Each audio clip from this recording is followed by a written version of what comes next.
টানা বৃষ্টিতে তলিয়ে গেছে চট্টগ্রাম-কক্সবাজার মহাসড়ক। এতে বন্ধ হয়ে গেছে যান চলাচল। এদিকে জলাবদ্ধতা কমলেও দুর্ভোগ কমেনি বন্দরনগরে। কিছু এলাকাও সড়ক থেকে পানি সরে গেলেও এখনও পানি রয়ে গেছে নিচু এলাকার সড়ক ও বাসাবাড়িতে। এছাড়া টানা বৃষ্টিতে প্লাবিত হয়েছে চট্টগ্রাম জেলার বিভিন্ন উপজেলার নিম্নাঞ্চল। এ অবস্থায় আজ বন্ধ ঘোষণা করা হয় চট্টগ্রামের সব শিক্ষা প্রতিষ্ঠান। চট্টগ্রাম থেকে আরও জানাচ্ছেন আলমগীর সবুজ।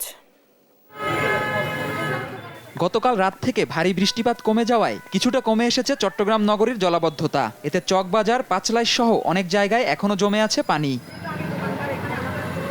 এতে দুর্ভোগ দীর্ঘ হয়েছে এসব এলাকার বাসিন্দা ও ব্যবসায়ীদের। দামপাড়ার চট্টগ্রামের প্রধান সড়কে পানি উঠে গেলে অনেকে নৌকায় চড়ে রাস্তা পার হয়। আমাদের বিদ্যালয়টার চারিদিকে শুধু পানি আর পানি।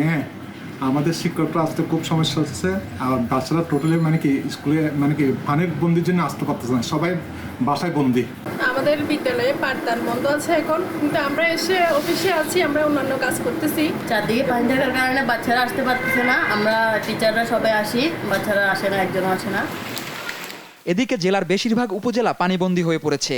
সাতকানিয়া, বাঁশখালী, রাউজান, রাঙ্গুনিয়া, বোয়ালখালীর বিস্তীর্ণ এলাকা জলমগ্ন হয়ে পড়ায় মানুষ ঘরবন্দী হয়ে পড়েছেন। অনেক বাড়িঘর তলিয়ে গেছে পানিতে। দুর্গত এলাকায় খাবার ও ওষুধ সহ প্রয়োজনীয় ত্রাণ পাঠানোর কথা জানিয়েছে জেলা প্রশাসন। প্রায় 400 টনের বেশি আমরা চাল বরাদ্দ দিয়েছি, শুকনো খাবার বরাদ্দ দিয়েছি আমরা প্রায় 6,500 প্যাকেট।